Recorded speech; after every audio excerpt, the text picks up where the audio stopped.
Hello students, good morning to all.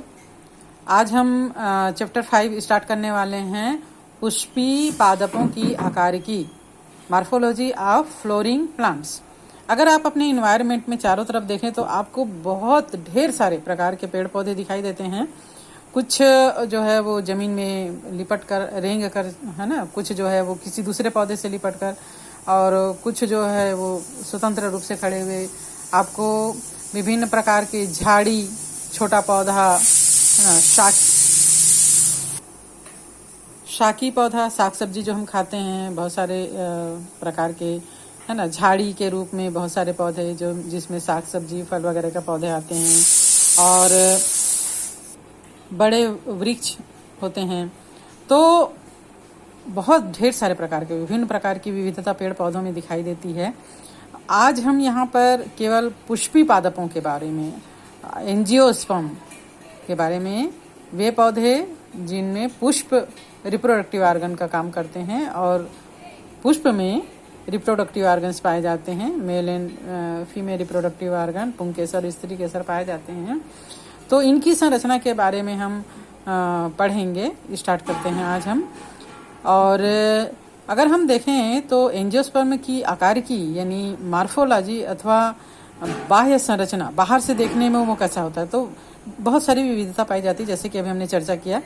फिर भी इन उच्च पादपों का विशाल समूह जो हमको आकर्षित करता है, इनमें कुछ मूलभूत संरचनाएं बेसिकली तो इनमें होती है। फॉर एग्जाम्पल के लिए एक पौधे में आपको पता है कि जमीन के नीचे जड़ें होती है जो जमीन के नीचे फैलती है, और पादप के लिए जल और खनिज लवण का अवशोषण करके पादप को पोषण प्रदान करती है, बल्कि पूरे पादप को पोषण प्रदान करती है ना। वो नीचे से ऊपर की ओर जल का प्रवाह होता है और पादपों को ये पोषण मतलब जो भी एक्टिविटी, लिविंग एक्टिविटी होती है, उन क्रियाओं में ये सहायता करती है।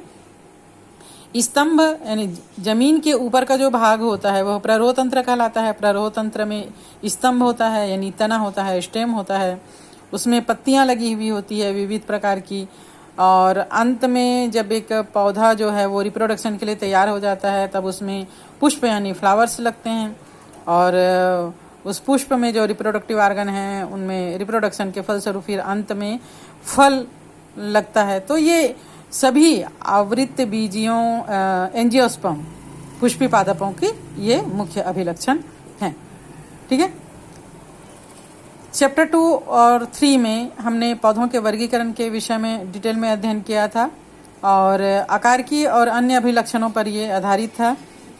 वर्गीकरण और उच्च पादपों को हमने समझने के लिए सर्वाधिक मानक वैज्ञानिक शब्दावली और मानक परिभाषाओं को पढ़ा, उसका ज्ञान हासिल किया। इसमें विभिन्न पादपों की विविधता जो पौधों में पर्यावरण के अनुकूलन का परिणाम है, जैसे कि विभिन्न आवासों के प्रति उनका कैसा अनुकूलन है ना, मतलब जल में रहने वाले पौधों में किस प्रकार का अनुकूलन है, थल में रहने वाले किस प्रकार का अनुकूलन है, उनमें संरक्षण की क्या व्यवस्था है। अब इनमें जो चढ़ना है, संचयन है, चढ़ना मीन्स ग्रो अप कैसे होते हैं, इनमें संचय किस प्रकार का होता है, ये सभी विषय के बारे में पढ़ना जानना हमारे लिए आवश्यक है। यदि आप किसी खरपतवार किसको बोलते हैं, जो हमारे उपयोगी पौधों के साथ अवांछनीय पौधे उग जाते हैं, उन पौधों को हम खरपतवार कहते हैं। तो अगर हम खरपतवार को उखाड़कर देखेंगे कि उन सभी में जड़, तना और पत्ती है कि नहीं, है ना, उसमें फूल और फल भी लगे हो सकते हैं। पुष्पी पादपों का भूमिगत भाग मूल तंत्र और ऊपर का भाग प्ररोह तंत्र कहलाता है। ये तो हम शुरू से पढ़ते आ रहे हैं। जमीन के नीचे वाला भाग जो है वो मूल तंत्र कहलाता है, और जमीन के ऊपर वाला भाग जो है वो प्ररोह तंत्र कहलाता है, जिसमें तना, पत्ती, फल, फूल इत्यादि लगते हैं। ठीक है। तो जैसे कि आप यहाँ पर इस चित्र में देख पा रहे हैं, ये जमीन है, जमीन के नीचे का भाग जो है वो मूल तंत्र कहला रहा है, और जमीन के ऊपर का जो भाग है, ये पूरा भाग जो है वो प्ररोह तंत्र कहलाता है, जिसमें तना होता है, पत्तियां लगी होती है, फूल लगते हैं, और अंत में फूल जो है वो फल में परिवर्तित हो जाता है। तो अभी हम सबसे पहले इस पौधे के जड़ तंत्र के बारे में बात करें।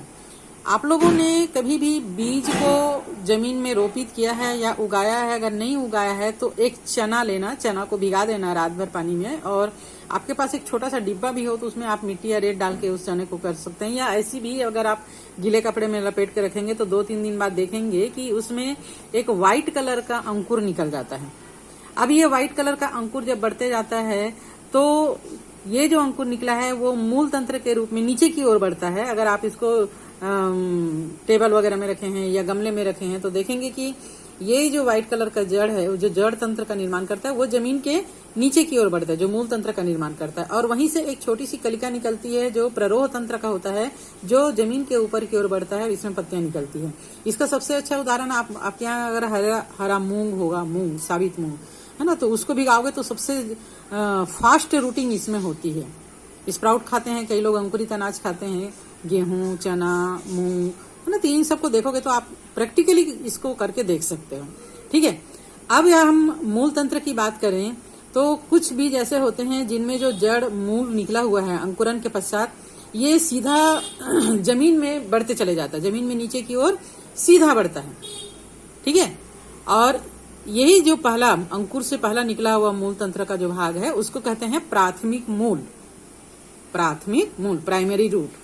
ये प्राइमरी रूट अगर सीधा बढ़ रहा है, जमीन के नीचे जा रहा है और इसमें से बहुत सारी शाखाएं निकल रही, तब इसको कहते हैं मूसला जड़। ये होता है द्विबीजपत्री पादपों में, प्लांट्स में। ठीक है, डाइकोटिलिडन्स जितने भी प्लांट्स हैं उनमें एक प्राइमरी मूल होता है और उससे बहुत सारी शाखाएं जो हैं वो सेकेंडरी मूल के रूप में, द्वितीयक शाखाओं के रूप में निकलता है, जिसे मूसला जड़ कहते हैं। अब जैसे अगर आप अनाज वगैरह ले लें, गेहूं ले लें या घास वगैरह को देखेंगे तो इसमें प्राइमरी जड़ जो है वो, जैसे प्याज वगैरह का रोटिंग करना बहुत आसान होता है। इसका जो नीचे का भाग होता है ना, जब खाते हो, और ऊपर का जो जड़ वाला भाग काटते हो, तो उसको भी अगर आप पानी में डुबो दोगे ना तो उसमें रूटिंग स्टार्ट हो जाता है 2-3 दिन में। उसको हम देख सकते हैं प्रयोग करके।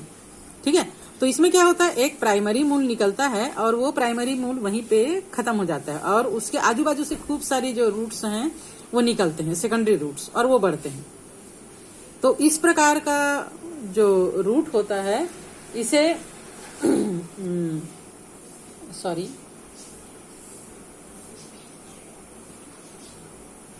रेशेदार। तो इस प्रकार के जो रूट है उसको क्या कहते हैं, रेशेदार जड़ कहते हैं। कब, जब प्राइमरी रूट खत्म हो जाती है और सेकेंडरी रूट्स जो है वो चारों तरफ से फैल जाता है। जैसे प्याज है और जितने भी एक बीजपत्री प्लांट्स हैं उनमें इसी प्रकार का रूट्स पाया जाता है।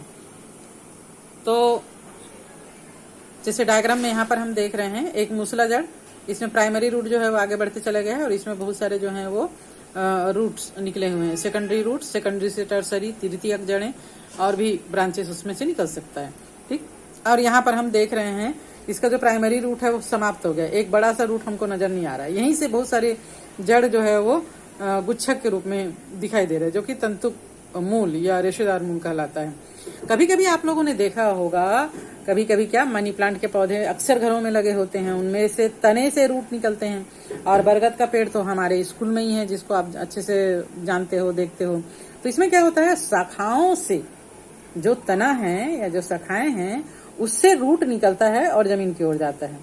बांस है, गन्ना है, मनी प्लांट्स हैं, बरगद इसका सबसे अच्छा उदाहरण है। तो इस प्रकार के रूट को, इस प्रकार के जड़ को अपस्थानिक जड़ कहते हैं। याद रखना, रेशेदार जड़, मूसला जड़ और अपस्थानिक जड़ तीनों अलग अलग प्रकार के हैं। जब तने से जड़ निकलकर भूमि की ओर बढ़ता है तब उसे अपस्थानिक जड़ कहेंगे। जब मुख्य मूलांकुर से जड़ें निकलती हैं तब वो एक्चुअल जड़ें होती हैं, जो 2 प्रकार की, मूसला जड़ और रेशेदार जड़ होता है। ठीक है, अब हम जानते हैं मूल के क्षेत्र यानी रीजन ऑफ रूट्स क्या क्या होता है। जैसे यहाँ पर आप डायग्राम में देख पा रहे हो। ठीक है, आप लोग ने शुरू से देखा होगा, यहाँ पर एक कोशिकाओं का समूह होता है जो प्राथमिक जड़ जब मूलांकुर निकलता है तब वहां से होता है, और ये जो है वो जड़ को भूमि में नीचे की ओर बढ़ने में सहायता करता है, इसको डैमेज नहीं होने देता है। इसको कहते हैं मूल टोक। ठीक है, ये क्या है, मूल टोक, जो जड़ को नीचे की ओर, प्राथमिक जो जड़ होती है मूसला जड़ में ये पाया जाता है ना। तो ये जो है वो जमीन में इसको नीचे की ओर बढ़ने में सहायता करती है। इसके जस्ट ऊपर का जो सेल होता है वो कंटिन्यू इसमें डिवाइड होते रहता है, इसमें डिवीजन चलते रहता है, नई कोशिकाएं बनती रहती है। तो इस रीजन को कहते हैं मेरिस्टेमी, सक्रियता क्षेत्र। सक्रिय मतलब यहाँ पर डिवीजन हमेशा चलते रहता है। जब इसमें कोशिका का डिवीजन होता है तो ये जड़ जो है वो नीचे की ओर बढ़ता है और पुरानी जो कोशिकाएं हैं वो ऊपर की ओर बढ़ती हैं और जड़ के लंबाई को बढ़ाने में सहायक होती है। तो ये क्या कर रही है, जड़ को दीर्घ कर रही है, इसके लंबाई को बढ़ा रही है, तो ये कहलाता है दीर्घीकरण क्षेत्र। ओके, अब इसके ऊपर अगर हम आ जाएं तो जड़ में छोटे छोटे रोए के समान, छोटे छोटे रेशे के समान असंख्य करोड़ों की संख्या में रोए या हेयर्स लाइक स्ट्रक्चर होता है ना। तो यह कहलाता है मूल रोम क्षेत्र। ठीक है, ये क्या कहलाएगा, मूल रोम क्षेत्र। और इन्हीं पतली पतली जड़ों से या रेशों से जड़ें जो हैं वो जल और खनिज लवण का अवशोषण कर पाती हैं और पूरे पौधे को प्रोवाइड करती हैं। ठीक है, अब इसके ऊपर का जो भाग आ जाता है ना, यहाँ पर परिपक्वन क्षेत्र दिया हुआ है, लेकिन इसको आप थोड़ा सा और आगे बढ़ाओगे यहाँ पर, तो इसके ऊपर का जो रीजन होता है एक्चुअल में ये भी परिपक्व हो जाता है। जब यहाँ पर कोशिका का डिवीजन हुआ, पुरानी कोशिकाएं ऊपर आ गई, नई कोशिकाएं नीचे की ओर बढ़ती जाएंगी, फिर पुरानी कोशिकाएं जो है वो परिपक्व हो गई, परिपक्व हो गया तो इसमें क्या निकल गया, मूल रोम निकल गया, जिसके द्वारा जल और खनिज लवण का अवशोषण हो रहा है। तो ये रीजन कहलाएगा परिपक्वन क्षेत्र। ठीक है, मैच्योरेशन रीजन। तो कितने क्षेत्र हो गए जड़ के, मूलटोप क्षेत्र, मेरिस्टेमेटी यानी सक्रियता वाला क्षेत्र, दीर्घीकरण क्षेत्र जो इसके लंबाई में बढ़ाने में सहायक है, मूल रोम का क्षेत्र और परिपक्वन क्षेत्र। ओके।